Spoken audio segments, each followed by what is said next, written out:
Assalomu alaykum, hurmatli YouTube kanali obunachilari. Qo'qondagi qurilish texnikalari do'konimizga shpakilovka, kraska, lak, emulsiya sepish uchun apparatlarimiz yetib keldi. Bugungi video obzorimizda ushbu apparatlarimiz haqida to'liq holatda ma'lumotlarni berib, narxlari bilan aytib o'tamiz.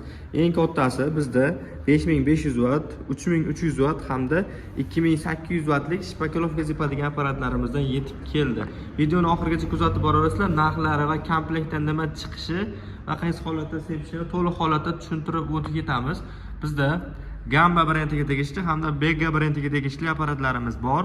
Hop, mana bu modeli 10095, motori 5500 watt, 1 minutda taxminan 6-7 litr shpakilovka sepishga mo'ljallangan bo'ladi. 220 volt tokka ishlaydi.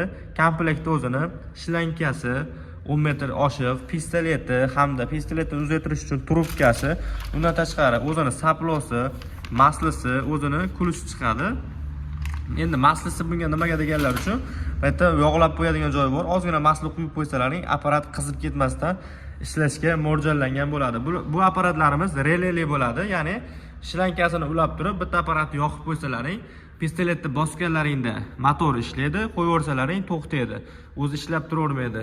Yonida endi o'zini idishchasi bor, beka. Zapchastlarni, saplovlarni, kulishlarini solib qo'yib foydalansalaring bo'laveradi. Bu apparatimizning narxi $1400. Endi bundan ozgina kichkinarog'i mana bu modeli bor. Bu apparatimiz hop, motori 3000 watt, 1 minutda 5 litrgacha shpakilovkalar sepishga mo'ljallangan. Bu ham releli bo'ladi. Bitta yoqib qo'yasizlar, pistoletni bossalaring sepaveradi, qo'yaversalaring to'xtaveradi. Davleniyani oshirib tushirib turadigan bu yerda quloqchasi bor. Xolagan holatdagi naporlaringga qo'yib olib turib, apparat ishlasalaring bo'laveradi. Bu apparatimizning narxi arzonroq chiqadi. $1200 chiqadi. Endi bular qimmatli qiladi bizga ko'p sepmasa ham, ozroq sepsa ham arzonrog'i kerak, kichkinaroq ob'yomga deganlar uchun 2800 wattligi bor. Mana ko'rishlaringiz mumkin. 2600 watt motor quvvati. Hop, 2640 markali Bega brendiga tegishli. Bu ham o'shalar bilan bir xil releli pistoletni bossa ishlaydigan modelda, faqatgina motori ozgina kichkinaroq. Bu hop 1 minutda 4 litr atrofida sepib berishga mo'ljallangan bo'ladi. Buni ham komplektda shu shlanka, shu pistolet, mana saplovlar chiqadi va bu apparatimiz narxi $750 turadi.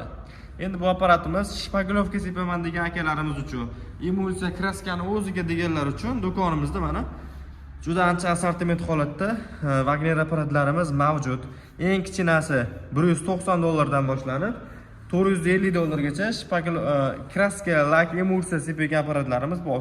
Xolaganlarga releli varianti, xolaganlarga bez reli, xolaganlarga eng oddiy variantlari ham bor. Bemalol kelaverasizlar, optim narxlarda qilib beramiz. Garantiyalari eng kamida 6 oy, 1 yilga garantiya berilgan apparatlarimiz ham do'konimizda mavjud. Bittadan like bosib ko'rasizlar. Manzilimiz Qo'qon shahar, Navoiy massiv, Malina svetoforning oldida joylashgan qurilish texnikalar do'koni.